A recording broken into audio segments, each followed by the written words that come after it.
love you back. Good morning. Scripture tells us, let not steadfast love and faithfulness forsake you.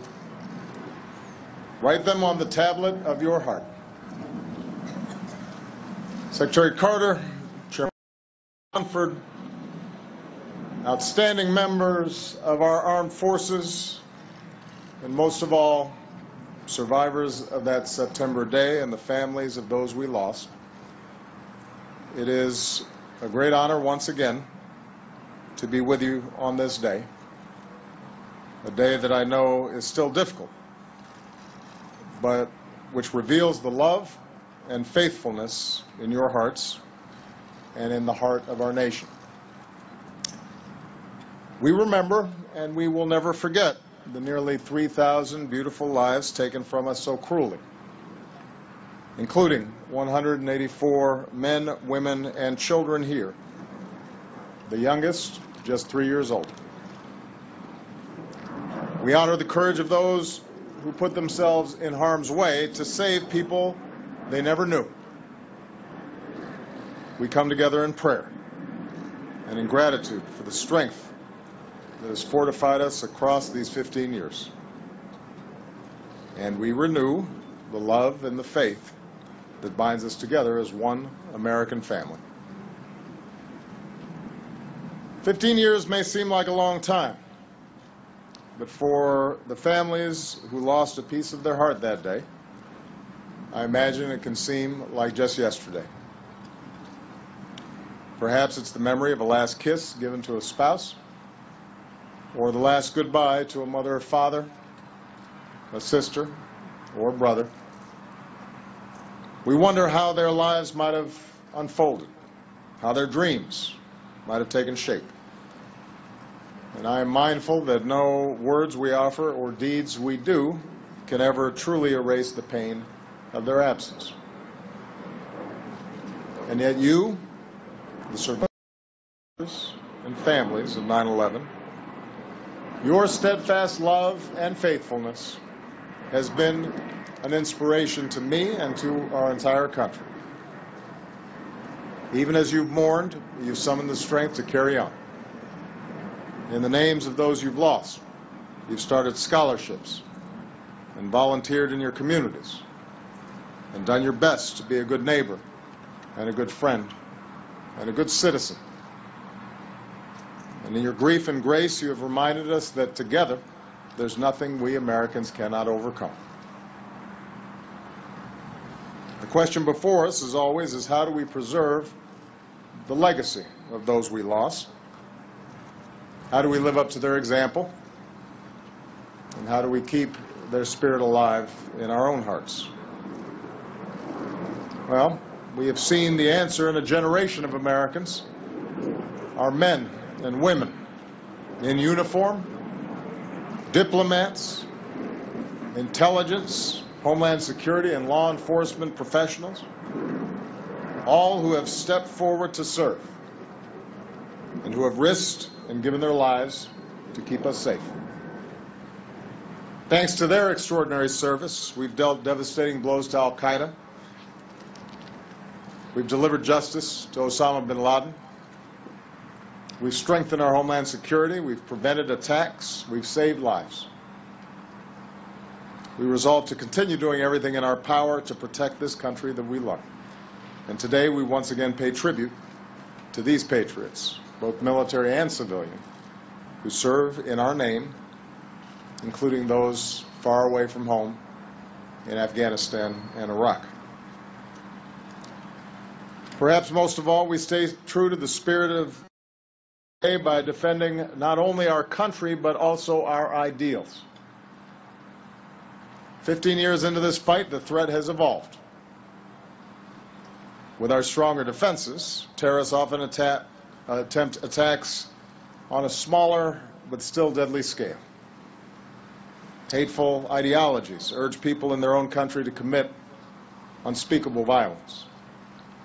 We've mourned the loss of innocents from Boston to San Bernardino to Orlando. Groups like Al-Qaeda like ISIL, know that they will never be able to defeat a nation as great and as strong as America. So instead they try to terrorize in the hopes that they can stoke enough fear that we turn on each other, and that we change who we are or how we live. And that's why it is so important today that we reaffirm our character as a nation. People drawn from every corner of the world, every color, every religion, every background, bound by a creed as old as our founding, e pluribus unum. Out of many, we are one. For we know that our diversity, our patchwork heritage, is not a weakness. It is still and always will be one of our greatest strengths. This is the America that was attacked that September morning. This is the America that we must remain true to. Across our country today, Americans are coming together in service and remembrance. We run our fingers over the names and memorial benches here at the Pentagon. We walk the hallowed grounds of a Pennsylvania field. We look up at a gleaming tower that pierces the New York City skyline. But in the end, the most enduring memorial to those we lost is ensuring the America that we continue to be, that we stay true to ourselves, that we stay true to what's best in us, that we do not let others divide us. As I mark this solemn day with you for the last time as president, I think of Americans whose stories I've been humbled to know these past 8 years. Americans who I believe embody the true spirit of 9/11. It's the courage of Wells Crowther, just 24 years old, in the South Tower, the man in the red bandana who spent his final moments helping strangers to safety before the towers fell. It's the resilience of the firehouse on 8th Avenue, patriots who lost more than a dozen men, but who still suit up every day as the pride of Midtown. It's the love of a daughter, Peyton Wall of New Jersey, whose father, in his last moments on the phone from the towers, told her, "I will always be watching over you."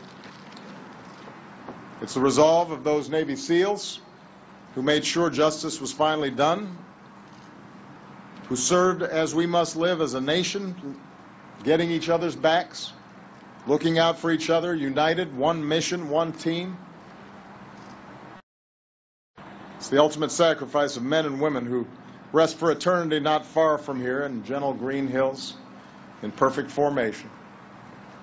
Americans who gave their lives in faraway places so that we can be here today, strong and free and proud. It's all of us, every American who gets up each day, lives our lives, carries on. Because as Americans, we do not give in to fear. We will preserve our freedoms and the way of life that makes us a beacon to the world.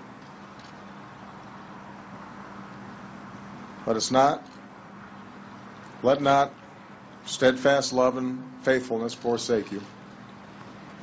Write them on the tablet of your heart. In how we conduct ourselves as individuals and as a nation, we have the opportunity each and every day to live up to the sacrifice of those heroes that we lost. May God bless the memory of the loved ones here and across the country. They remain in our hearts today. May He watch over these faithful families and all who protect us. And may God forever bless the United States.